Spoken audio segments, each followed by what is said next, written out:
How's it going, fellas? Fez here, and today I'm going to be starting a new series, Tips and Tricks. Now, I don't claim to be the best player in the world or have the best shot in the world, but there's some little things that people don't do and it could really help their game. Put their game to the one, at least a even kill-death ratio, because I see a lot of players out there that just can't compete. And I want to give them a chance to compete. I want to give them a chance to get 30 kills in a game and actually enjoy the game for what it is and be a badass.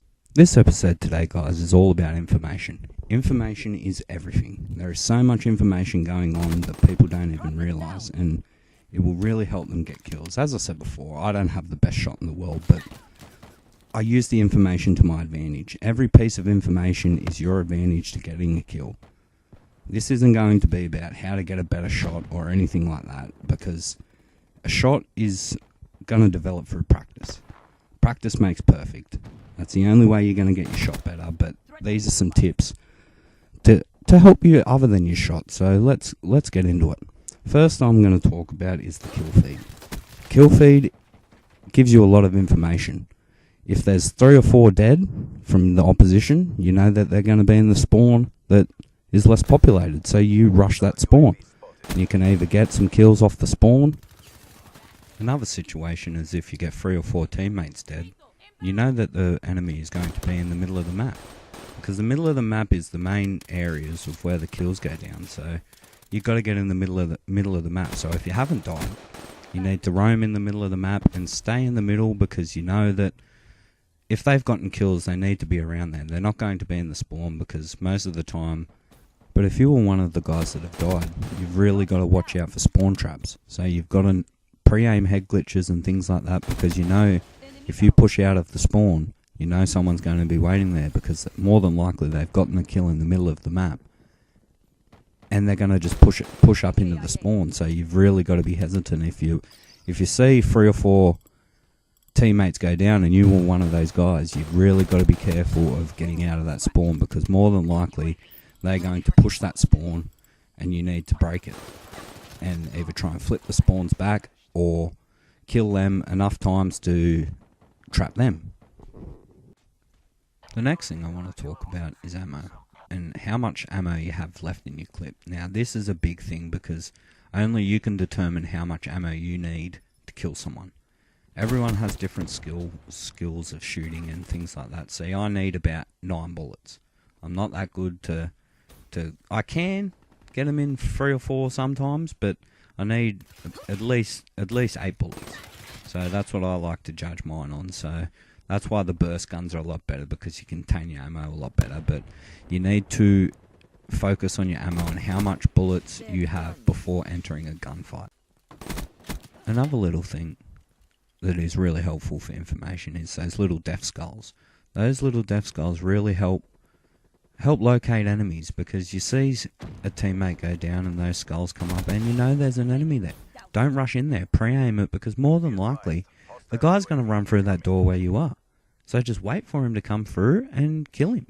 Or you can pre-aim the door as you walk around the corner, because you know that he's going to be there because the skull was there.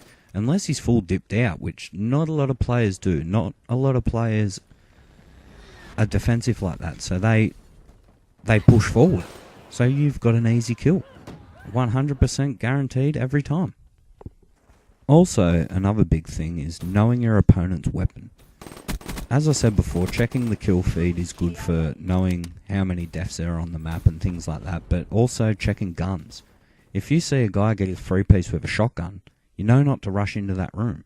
Or if someone gets a 2-piece with a sniper rifle, you know to rush and try and close the distance as best as possible, because you need to use all information to your advantage, and that is one. Because if you know he's got a superior gun at that range, don't challenge that fight. If you've got a submachine gun against a sniper or an assault rifle versus a shotgun, you're just not going to win that fight. So you need to pick your fights and only challenge when you feel like you've got the superior gun for that fight. Another thing, don't challenge when you're weak.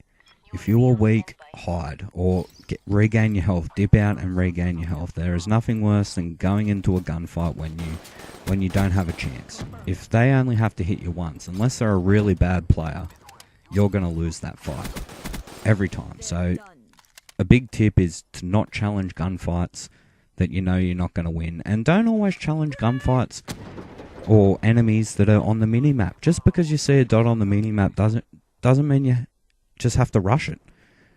Pick your fights. Don't always just rush in because you see an enemy. Oh, there's an enemy. Go and attack him. Don't do that. You need to keep playing to your play style and the kills will come.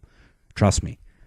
And then the last thing I want to talk about with this sort of information is the mini-map.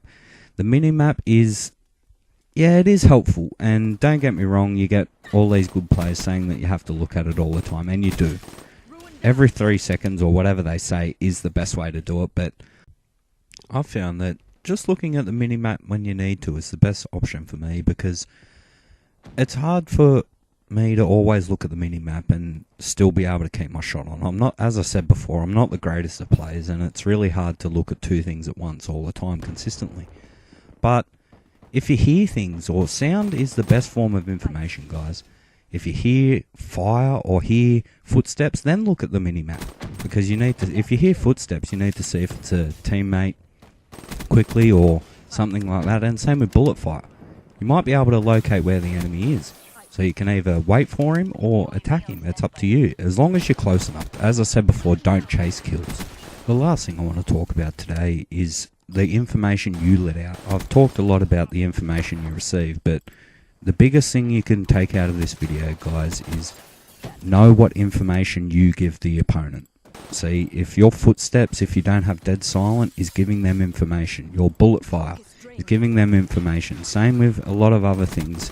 Blast suppressor, the blast of the jump gives out information. You've got to know what your information you let out and adapt to it and be prepared for battle if you do let out that information.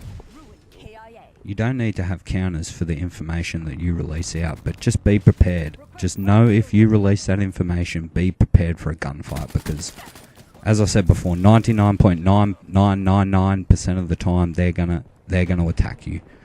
But anyway, guys, as I said before, I'm not the greatest player in this game, but if I can help one or two players get a little bit better, that's cool.